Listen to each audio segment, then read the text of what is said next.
All right, how's everybody doing today? All right. All right, so I'm Michael Imhotep, founder of the African History Network, host of the African History Network show. I'm a talk show host, researcher, lecturer, writer, and historian. Some people listen to me on 9:10 a.m. Superstation WFDF for 7 years, or see me on Roland Martin Unfiltered every Friday. So I've been asked to do a presentation dealing with the case for municipal reparations, okay? And you can come see me at the end if you need any of my information. I got flyers specially made up for you all today. All right, now, what I want to do in this presentation, hopefully everybody can see, is briefly, this is only 30 minutes. These are some key points that I want to deal with in this presentation. I speak across the country. I've spoken on multiple platforms dealing with reparations, including the California Reparations Task Force final report that came out June 29th, 2023. We'll briefly look at defining what reparations is, defining specifically with specificity what municipal reparations are, which is different than just general reparations, and why municipal reparations are a good option. But municipal reparations does not absolve the need for reparations at the federal level. We need both. What was Michigan's history of slavery? And that's important to understand, because even though slavery did exist in Michigan up until 1837, Michigan was not Mississippi or Texas or Tennessee or Alabama if you actually study the history. So it's a lot of things that happened after slavery ended in 1837 in Michigan, especially Detroit, that we definitely need to repair the damage of as well. Why did Michigan have such few slaves in comparison to Mississippi and Texas? Who has never heard of the Northwest Ordinance of 1787? Raise your hand. You never heard of the Northwest Ordinance of 1787. This is why it's important to understand history and law. And I spoke last Saturday for Phi Beta Sigma Fraternity Incorporated, my fraternity, Zeta Phi Beta Sorority Incorporated, our Black History Month celebration. And one of the things I talked about is history, economics, law, and politics. We have to understand all four: history, economics, law, and politics. I'll mention briefly the California Reparations Task Force. I'm gonna give you some sources in this presentation for you to do more research. Proper documentation ends all conversation. I tell people, you don't have to believe a word that I say. Go research this for yourself. Okay, you don't have to believe me. In Detroit's history of racism against African Americans. Okay, now when we look at this historically, the term reparations did not apply to slavery. Historically, when we talk about reparations, it was a levy on a defeated country, forcing it to pay some of the war costs of the winning countries.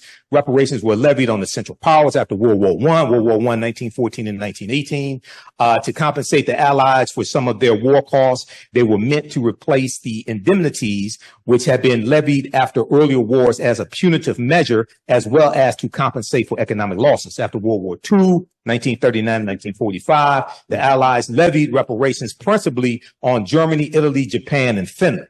If we advance in history later, the meaning of reparations became more inclusive. It was applied to payments undertaken by the Federal Republic of Germany to the State of Israel for crimes against the Jews in territory controlled by the Third Reich, the Nazis, and to individuals in Germany and outside it to indemnify them for the persecution. The term was also applied to the obligations of Israel to the Arab refugees who suffered property losses after Israel's victory over the Arab states in 1949, okay, when they set up the state of Israel. If you go to Britannica.com, they have a good article there. This is just a summary of it. Reparations at Britannica.com.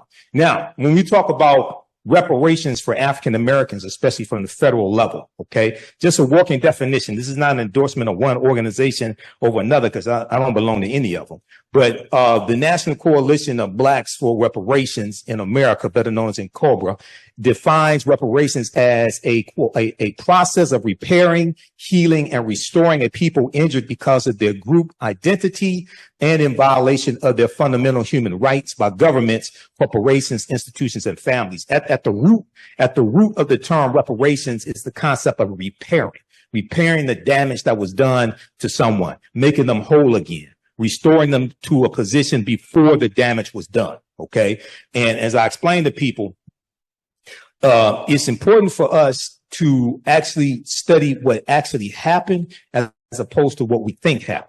because when we get deep into this, like if you read the 74-page executive summary from the California Reparations Task Force, their final report released June 29th, 2023. I've read the 74-page executive summary. I'm going through now reading the 1,000-page report. The history is mind-boggling. It's a wonder we survived. Okay, what was actually done to us and how law from the state and federal level and the federal government were used against us to continue to inflict the harm today. Now, those groups that have been injured have the right to obtain from the government, corporation, institution, or family responsible for the injuries that which they need to repair and heal themselves. In addition to being a demand for justice, it is a principle of international human rights, As a remedy, it is similar to the remedy for damages in domestic law that holds a person responsible for injuries suffered by another when the infliction of the injury violates domestic law. Okay. Examples of groups that have obtained reparations include Jewish victims of the Nazi Holocaust, coming from Germany, reparations primarily coming from Germany. They put about $90 billion in a pension fund. Okay, for Jewish Holocaust survivors. Japanese Americans interned in concentration camps in the United States, basically 1942 to 1945, $1.6 billion was set aside. It passed Congress in 1988. And they had a 10-year window from 1988 to 1998 to apply, and they got $20,000 each. Now, contrary to popular belief, this did not apply to all Japanese Americans. This was only issued to approximately 82,250. If you want documentation on that, I have it. And that only applied to the Japanese Americans who were actually survivors of the internment camps, or those who had to evacuate. It did not apply to all Japanese Americans in the United States from 1998 to 1998. Alaska Natives for land, labor, and resources taken victims of the massacre in Rosewood, 1923, January 1923. Whole town of about 200 African Americans was wiped out. That land was taken, and the city of Rosewood was removed from the maps. If you study the history, John Singleton directed a movie in 1997 called Rosewood. Excellent movie. A lot of fiction in it, but excellent movie. Rosewood, Florida, and their descendants, Native Americans as a remedy for violations of treaty rights, and political dissenters in Argentina and their descendants. Now, one of the things that has to be, and I'm going to continue with this presentation, but when we talk about Native Americans, for some reason, people keep leaving out the Black Freedmen and Indian treaties of 1866, which applies to Black people. And many of our ancestors were in those treaties, getting benefits, getting land, members of the Native American nations like the Creek Indian Nation that founded Tulsa, Oklahoma in 1834. And when they went into Tulsa on the Trail of Tears, they took their Black slaves with them. Those treaties are still in effect today. And for some reason, we ain't trying to enforce those, except for Demario Solomon Simmons and Dr. Claude Anderson. But I don't understand why we not trying to enforce laws that are still on the books now being enforced for the Choctaw, Chickasaw, Creek, Cherokee, and Seminole Indians. So you can go to NCOBRA's official website as well, official NCOBRAonline.com for more information on this. Once again, this is not an endorsement on one reparations group or another. I don't belong to any of them. I'm just here doing a presentation. Okay, now, what are municipal reparations? Now, part of the confusion dealing with municipal reparations is probably one, because it's so new, and the city that led the way for municipal reparations at the city level would be Evanston, Illinois in 2021. I know Robin Ruth Simmons. I just interviewed her for the second time on the African History Network show Monday. This past Monday, she was the alderwoman at the Fifth Ward alderwoman who spearheaded this reparations initiative in Evanston, Illinois. Municipal reparations deals with using policies, ordinances, etc., at the local city level to repair the city damage of discriminatory policies the city used to inflict harm upon a specific population. Generally speaking, the municipal reparations deals with a city repairing the damage that the city is responsible for doing, okay, throughout history. The cities across the country don't have the resources to repair the damage that the federal government did. But oftentimes they can repair the damage, or at least some of the damage that the city is responsible for, based upon laws and policies put in place. Municipal reparations deals with the city repairing the damage the city was responsible for causing, not repairing the damage the federal government was responsible for. Okay, now, I think one of the problems that causes confusion with municipal reparations, and I'm not one that really advocates, this may go outside the covers of some people's awareness, but I'm not one that really advocates using the term reparations a lot, and I'm going to explain why. Okay, especially in this climate, in this country, with the attack on diversity, equity, and inclusion, with affirmative action and college admissions just being overturned by a 6-3 conservative Supreme Court that Donald Trump put in place. Okay, with what's going on down in Florida. Okay, you know, I liken it. Let me calm down. I liken it to this.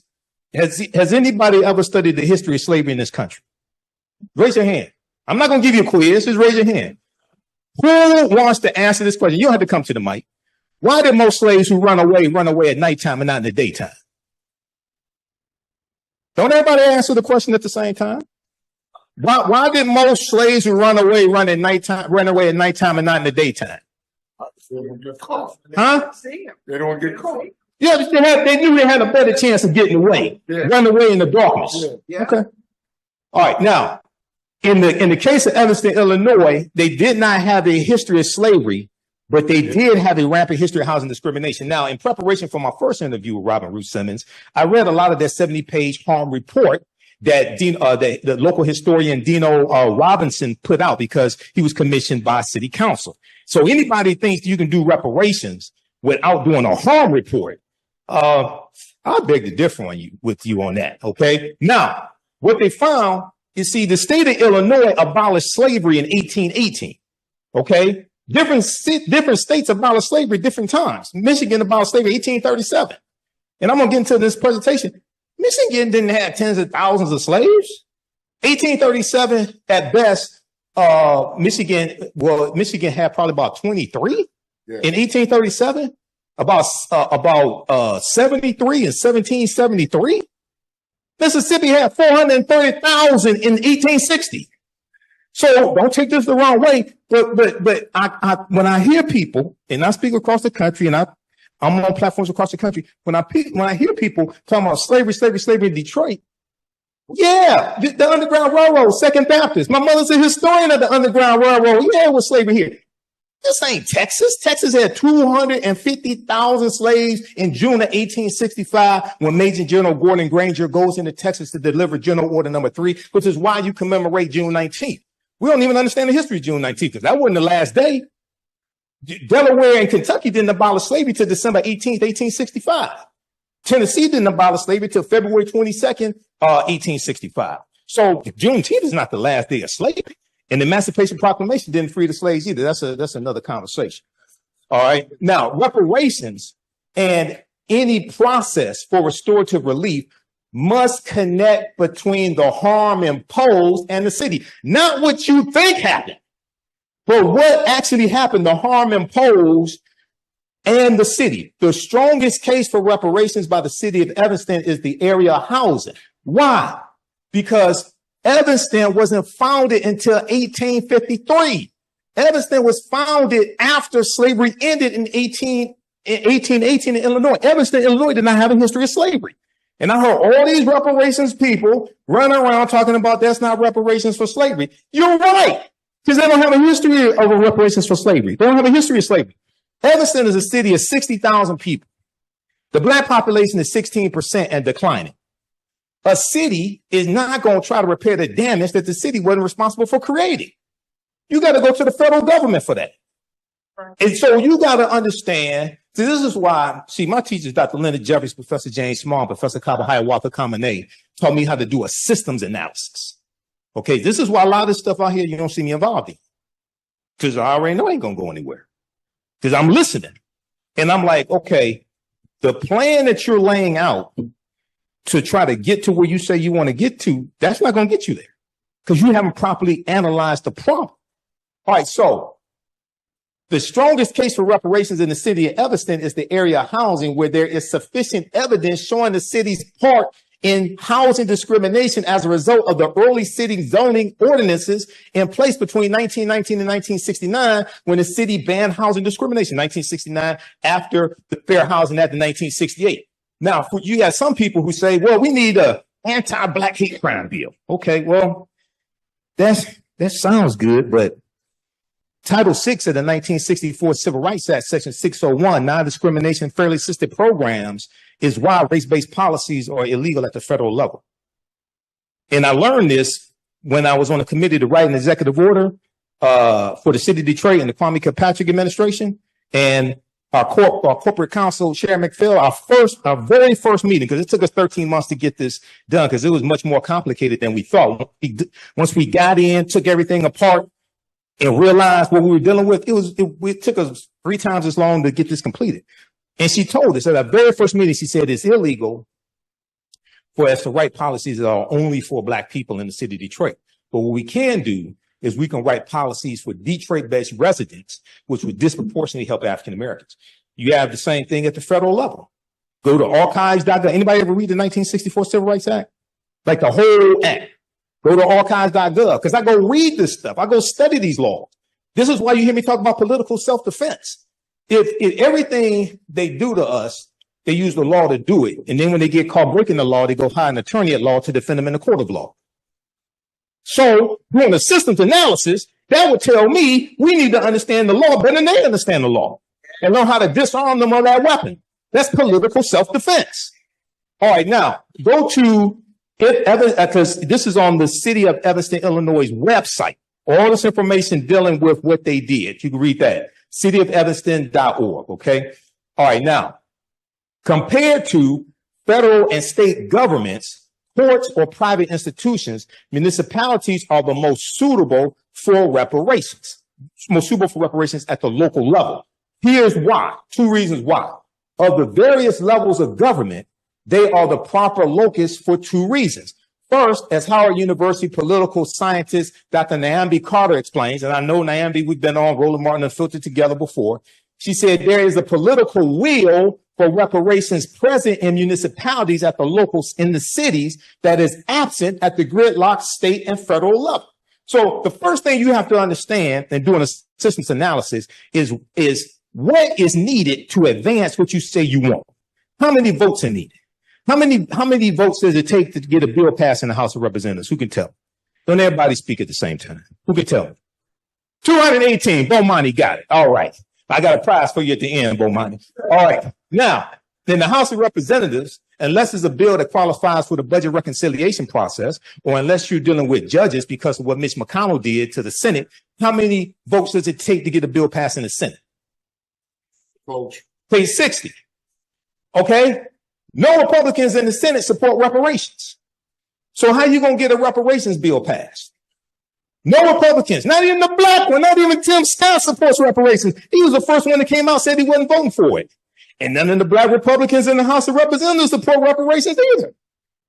So how you going to get it passed? Okay. I'm going to tell you how you get it passed, but hold on. Let's continue. Now, Dr. Nyambi Carter said, it's really local activists and local actors, members of city councils who are empowered in ways in their small communities to do things and to act outside of what the state would do and even the nation would do. Dr. Nyambi Carter, how you doing, brother? You all right? All right. So at the local level is where we have more power. At the local level is where we have, so in the House of Representatives, there are 435 members in the House of Representatives. There's we make up only about 12% of the House, and we make up 3.5% of the Senate. And I say 3.5% because half the time Senator Tim Scott don't act like he's black. So you get so that's what you have in the Senate. Okay, but across the country, our city councils 60, 70, 80%. Okay, now the reason why they're in place is because African Americans organized and voted and put them in place. And many of them, like in the city of Detroit, saw that because black people were harmed by policies from the city of Detroit, it was their duty to use their political power to do something about their harm. Now, if you're black and you get elected and you don't do anything to help the people put you in office and repair the damage, then what the hell good are you? Okay, So that's why at the local level for municipal reparations, there's more power, and that's why there's been more movement. That does not mean we don't need repairing of the damage from the federal level. That means you're going to have to use another strategy, and it's not going to happen anytime soon. Okay? Now, by contrast, former U.S. Representative, the Honorable John Conyers, introduced a reparations bill in every session of Congress from 1989 until his passing in October 2019. But these bills never came to a vote.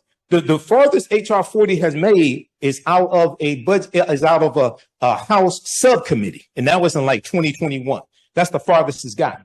And although President Biden indicated his support for a reparations commission, any sudden action is unlikely. If you read the 1,000-page California Reparations Task Force, please don't take this the wrong way. We don't need another study. Okay? You know, who was that? Tina Turner had that song, "You Don't Need Another Hero." Look, if you read that, you don't need another study, because we're going to get studied to death. Okay? Now, I'm talking about at the federal level. You don't need enough study at the federal level. Each municipality needs to do a harms report about what specifically happened in that city. Okay, now, this federal reluctance isn't entirely lamentable. Although local policymaking is often undervalued, decisions made closer to home can have larger impacts on Americans' everyday life than decisions made in Washington. That doesn't mean what happens in Washington is not important. It's extremely important. But at the local level, we have more control and more ability to use that power to bring about solutions to help everyday African Americans. Ashay? All right, now, the second reason Dr. Nyambia Carter lays out, political scientists. Municipalities provide the opportunity for community-centered reparations that other levels of government do not. A local approach allows for powerful, close-to-home storytelling, enabling greater understanding of connections between past and present. In turn, this animates the development of thoughtful, conducive reparations. Additionally, municipalities can solicit input more easily from community members and encourage their involvement. Okay. Now, a municipality-based approach allows for accessibility and proximity between government and beneficiaries once the policy is in place. Such a plan can more effectively empower the community and enable rebuilding relationships with perpetrators of the injustice, if you want to rebuild those relationships. Now, so for more information, read this. This is a good report here. This is by Brooks Simone, University of Michigan Law School. It's called Municipal Reparations, Considerations, and Constitutionality. That's on pages 350 to 351. Part of the confusion is, and I searched online for hours trying to find a working, clear definition of municipal reparations, and I'm still searching. So when I graduated from Wayne State's Business School in 1994, okay, one of the things we learn is that it's very hard to solve the problem when you can't define what it is that you're trying to achieve. Okay, so the first thing, even though I knew what I wanted to put in this presentation, the first thing I had to do was come up with a working definition of what municipal reparations is. Otherwise, you're just shooting at a target you can't see. And then what happens is, just like how Republicans and conservatives hijack critical race theory, and critical race theory has existed since the 1960s. Okay. And they hijacked it and co-opted it and made it into what they wanted to be. Now, anything that deals with racism or slavery or anything like that, now they call that critical race theory, and then they attack it.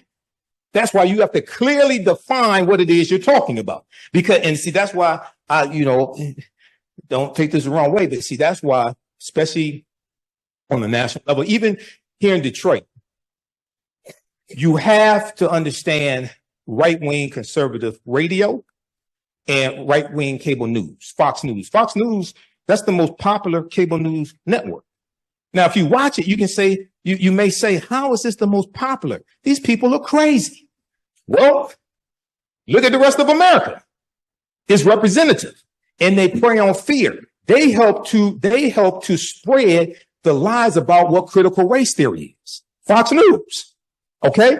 So one of the things I think in this city, across the country, we have to also develop better strategies on how we're messaging what it is that we want. And let me give you an example out of San Francisco. because I studied what happened in San Francisco.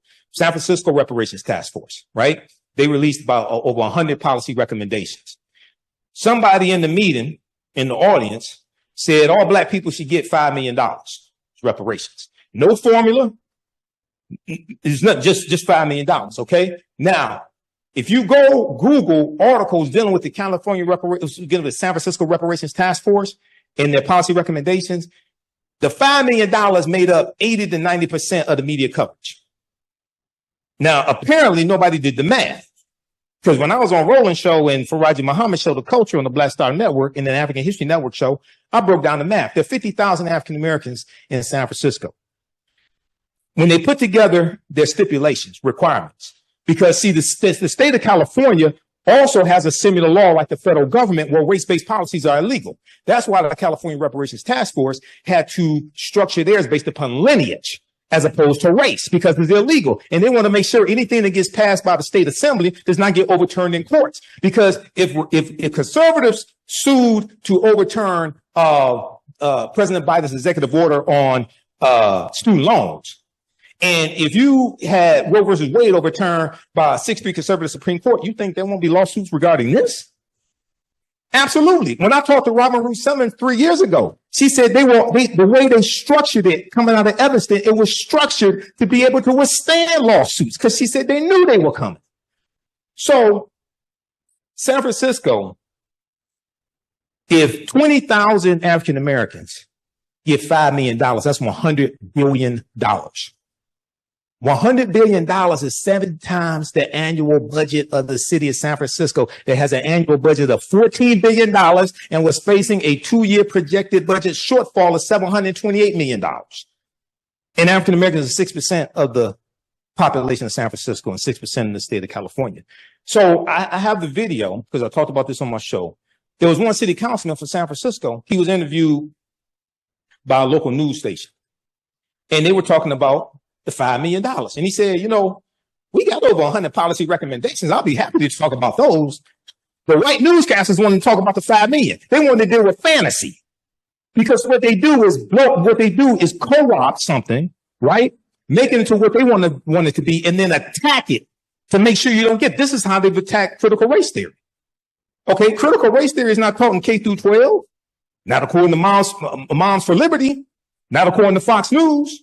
So we have to be careful of this. All right, Michigan's history of slavery. Well, I'm on time. Oh, Lord. Michigan's history of slavery, okay? Historian Tia Mills, a professor in the Department of Afro-American and African Studies, and the 2011 recipient of the MacArthur Foundation Genius Grant. She cited in this article here, and I'll give you the name of it in just a second, but very quickly. Slavery in Detroit grew out of the bustling fur trade when the settlement was under French control. So Detroit, founded by the French, 1701, right? We learned that in elementary school, okay?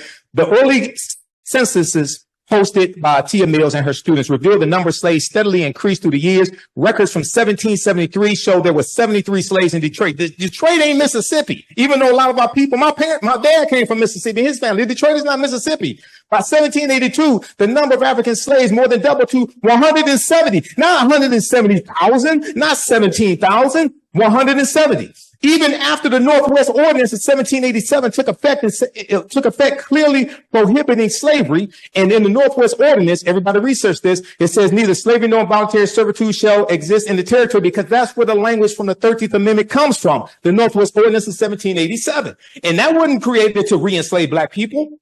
We haven't studied the history of what happened. Slaveholders found loopholes in the language and continued as though nothing had changed. But look at what happened. And I'm going to skip some of this here. Okay, Jay Treaty 1793, in 1795, Detroit nearly had 300 African slaves. Read this article, Detroit's Dark Secret Slavery, Michigan Today, UMICH.edu. That's Michigan University, University of Michigan. The 1830 U.S. Census showed 32 slaves living in the Michigan Territory, because Michigan is not a state in the Union until 1837. 32 slaves in the Michigan Territory, because the Northwest Ordinance of 1787, what it did was it abolished bringing slaves into what was known as the Northwest Territory, Michigan, Indiana, Illinois, Wisconsin, and part of Massachusetts. All right. That's why Michigan has low levels. Also, the climate in Michigan. And Michigan was not, slavery was not essential to the economy of Michigan, whereas slavery was essential to Mississippi because the number one cash crop was cotton, especially after 1793. Okay, now, according to the terms of, no, skip over that. Let's go to this here. Although the treaty seemed to violate the Northwest Ordinance of 1787, which prohibited slavery northwest of the Ohio River, the original settlers in the region were allowed to retain their slaves since they were considered private property. Michigan's territorial judge, August B. Woodward, that Woodward Avenue is named after, in Detroit, mandated that no new slaves could be introduced into the territory, and gradually those who remained would either be emancipated or die, so that by 1837, when Michigan became a state in the Union, and they had a new state constitution, it was created, there were only 3 slaves residing in the state of Michigan. Okay, once again, yes, harm was done. Okay, but most of that is done after slavery ends in the state of Michigan. Okay, now let's skip over all this here. Slavery, let's look at this. How many African slaves were in Mississippi? Let's compare Michigan to Mississippi. Slavery grew rapidly in Mississippi during the decades before the Civil War. Civil War 1861 to 1865. By 1860, Mississippi's enslaved population was well over 430,000. While there were only 350,000 white people in the state of Mississippi, yet most white people were not slaveholders, and even those who were, other than plantation owners, enslaved fewer than 10 African people. The state's economy was primarily based on the production of cotton, especially after 1793, when Eli Whitney creates the cotton gin. You have copies of the cotton gin, and then 1803, you have the Louisiana Purchase that doubles the territory of the U.S. and gives the U.S. more land to plant crops, which increases the need for enslaved African people. Let's skip over that, the rest of it. What about Texas? We celebrate June 19th, Juneteenth. In Texas, slavery had continued as the state experienced no large-scale fighting or significant presence of Union troops. Texas was a safe haven for slaveholders, so there were very few battles during the Civil War in Texas. So slaveholders from Mississippi, Alabama, Georgia would take their slaves into Texas. Okay, Texas had 250,000 enslaved Africans in June of 1865. All right. Now, although emancipation didn't happen overnight for everyone, in some cases, enslavers withheld the information until the harvest season. The next harvest season, celebrations broke out among newly free Black people, and Juneteenth was born. Read this article from history.com, official website of the History Channel. What is Juneteenth? Juneteenth and slavery in Texas. Okay. Now, read this article here dealing with the California Reparations Task Force. There's a link in the article to the full report, as well as the 74-page executive summary. California Reparations Task Force releases final set of recommendations, June 29, 2023, CNN. Okay, now I'm going to skip over some of this here, skip over that.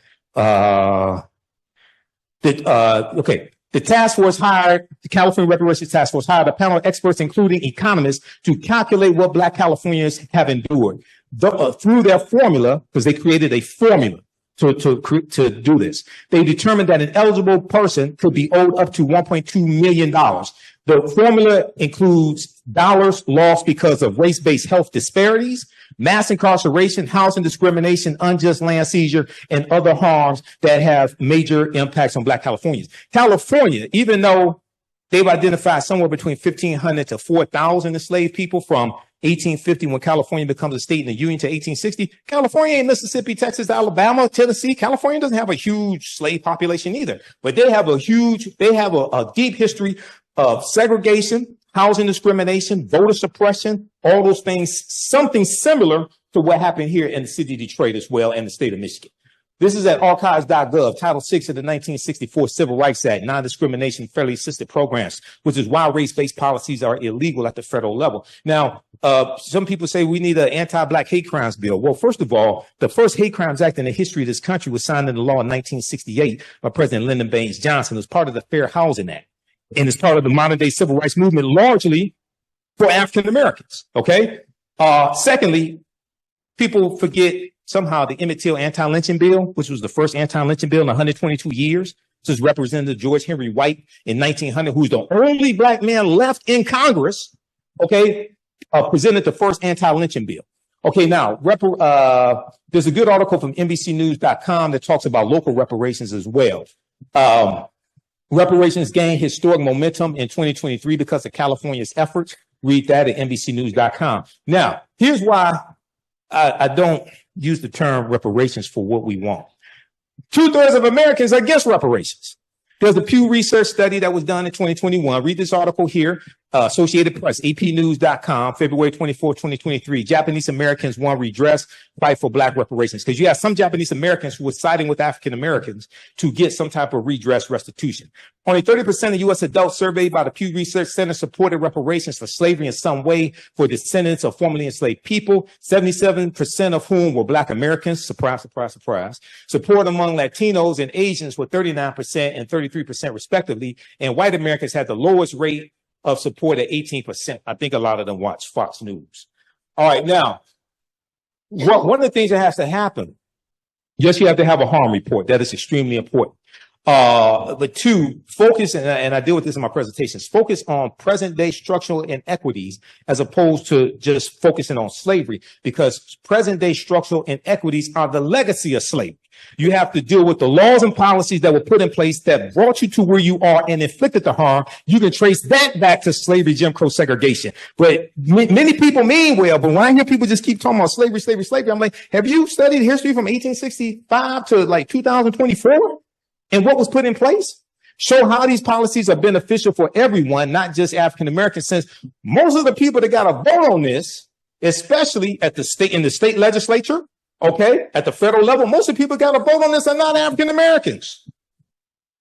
So when you can show how these policies are also good for Americans, because policies that are good for African Americans are good for America in general, period. Okay. Now, last piece of evidence. Read this here, and I'm gonna sit down and shut up. Okay. All right. Now, California Reparations Task Force, unprecedented. They lay out unprecedented unprecedented history of 150 years of anti-Black harm. Okay.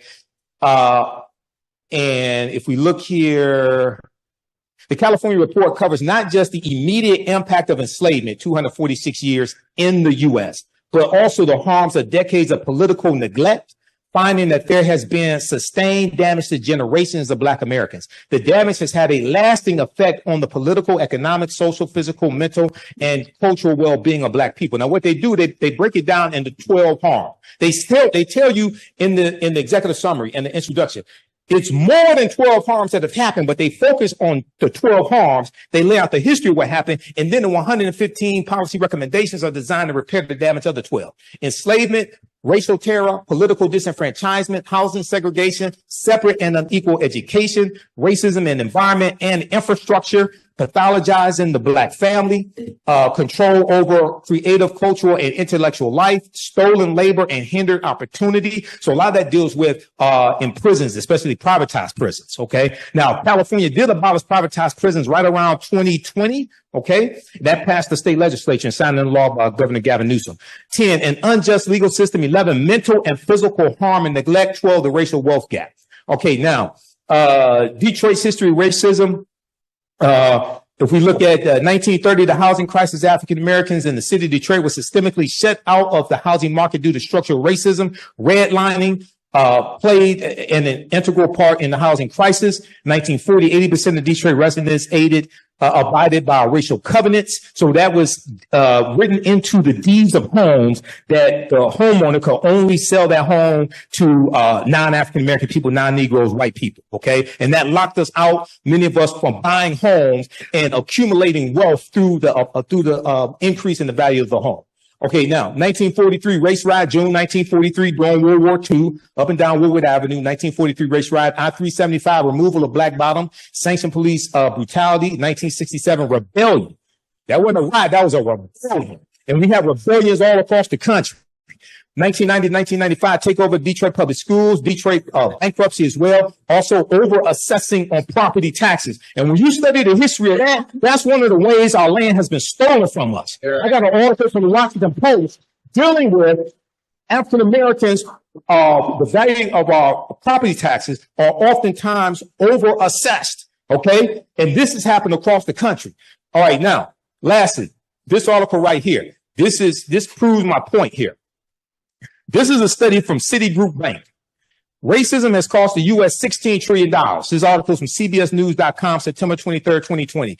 This article deals with how over a 20-year period of time, not 246 years, just from the year 2000 to the year 2020, racism has cost the U.S. economy $16 trillion. They break it down three ways. One, black workers have lost $113 billion in potential wages over the past 2 decades because they could not get a college degree. Two, the housing market lost $218 billion in sales because black applicants cannot get home loans. Three, about $13 trillion in business revenue never flowed into the U.S. economy because African-American entrepreneurs could not get access to bank loans. Then they go on to tell you, what's more, the U.S. could have $5 trillion in gross domestic product over the next 5 years if those gaps, which are laws and policies and others, were closed today, the study indicated, which means when you do good by us, that helps everybody. When you help repair the damage that's been inflicted upon African Americans, that helps everybody. Bantu Stephen Biko, one of our great South African freedom fighters, said the most potent weapon in the hands of the oppressor is the mind of the oppressed. We must take our minds back, and we do not ask permission to do it. All right, that's going to do it. I'm going to wrap up there. From Imhotep and Santi Sana, thanks for your attention. Real quick, Michael, you had an announcement real quick. Go. Yeah, join me Sunday, June 30th, 2024 for my new 10-week online course, Black Resistance Movements from the Haitian Revolution, U.S. Civil War, Civil Rights Movement, Black Power Movement, 1800 to 1968. Most importantly, we look at how we fought back against white supremacy and racism, the various ways we did that. Visit my website, AfricanHistoryNetwork.com, AfricanHistoryNetwork.com. Register today, watch the class live or on demand. We'll see you in class. All right, thanks a bunch. And again, folks, we'll see y'all tomorrow from the Poor People's Mass Assembly here in the nation's capital. Join me Sunday, June 30th, 2024, 4 p.m. Eastern Standard Time for my new 10-week online history course, Black Resistance Movements from the Haitian Revolution, U.S. Civil War, Civil Rights Movement, and Black Power Movement, 1800 to 1968. Visit my website, AfricanHistoryNetwork.com, AfricanHistoryNetwork.com. I'm historian and national political commentator Michael Imhotep. You see me on the African History Network show and Roland Martin Unfiltered, as well as a Reba Martin show on KBLA 1580 AM. This class looks at history chronologically from 1800 through 1968 to 1971. And we look at what leads up to the Civil War taking place. We look at the Reconstruction era, 1865, 1877, the Jim Crow era, World War I, World War II, Great Migration, Civil Rights Movement, Black Power Movement, and to get a better understanding of the different ways African Americans fought back against white supremacy and racism, how we fought back through armed resistance, how we fought back through economic empowerment and business ownership and the cooperative economics movement, how we fought back when it came to the labor movement and in the courts and legal strategies, court cases, etc. Visit my website, AfricanHistoryNetwork.com. You can watch this class live or on demand. Your understanding of history is based upon your understanding of politics. Visit our website, AfricanHistoryNetwork.com, AfricanHistoryNetwork.com. Scroll down. We have my new Juneteenth lecture there. It's a 3-hour lecture. If you register for this class, you're going to get the Juneteenth lecture in digital download format. Okay. But you can order it in DVD or digital download format. You can register for the first class I teach, Ancient Kemet, the Moors, and the Ma'afa, understand the transatlantic slave trade, what they didn't teach you in school. Now, we do the sessions live. All the sessions are archived and recorded.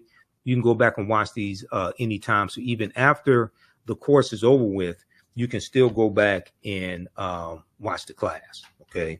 A year from now, 2 years from now, you'll still have full access, and you can watch the class. This content is PG-13, so you can use this with your children. Okay, so it's not overly graphic. I don't do a lot of cursing or anything like that. And it's very visual. So there's articles that we reference, books that we reference. I show you usually the book references on the screen, so you don't have to buy any of the books if you don't want to. But register here. We're going to do a class introduction right now. I teach this at my online school, so you can register for this course. Click right here, register for full course at AfricanHistoryNetwork.com. We just posted a link here in the thread of the broadcast. You can also support the African History Network, $ the AHN show through Cash App. and through PayPal, paypal.me/the AHN show. That helps us keep doing the research, stay on the air, keep broadcasting, pay some of the bills. This is our official Cash App account, $ the AHN show, SHOW. When you go to it, it'll say Michael. There's some like 5 or 6 fake African History Network Cash App accounts out there that I have identified, like these right here. Oh, and you can click on a Cash App link right here. Here's our QR code. Okay. And then here's our link for PayPal as well. This helps us keep doing the research, stay on the air, keep broadcasting, pay some of the bills, finance our Sunday night show, the African History Network show. I usually do that Sundays, 9 p.m. to 11 p.m. Eastern Standard Time on our social media platforms as well. All right, we have to get out of here. Hopefully you learned a lot today. You can email me through the website if you have any questions, AfricanHistoryNetwork.com. We'll see you in class. Remember, right now is correct wrong behavior. What you do for yourself, what you do to yourself, and what you allow other people to do to you and get away with is based upon what you think about yourself. What you think about yourself is based upon what you have been taught about yourself. What you've been taught about yourself is based upon everything you've read, heard, and seen about yourself. So when you control the radius of a man or woman's thoughts, you can control the circumference of his or her actions, because the mind can't do or teach what it doesn't know. And your understanding of politics is directly related to your understanding of history. Okay, so we'll see you in class. Listen to the African History Network show. And Wakanda, right now is correct wrong behavior.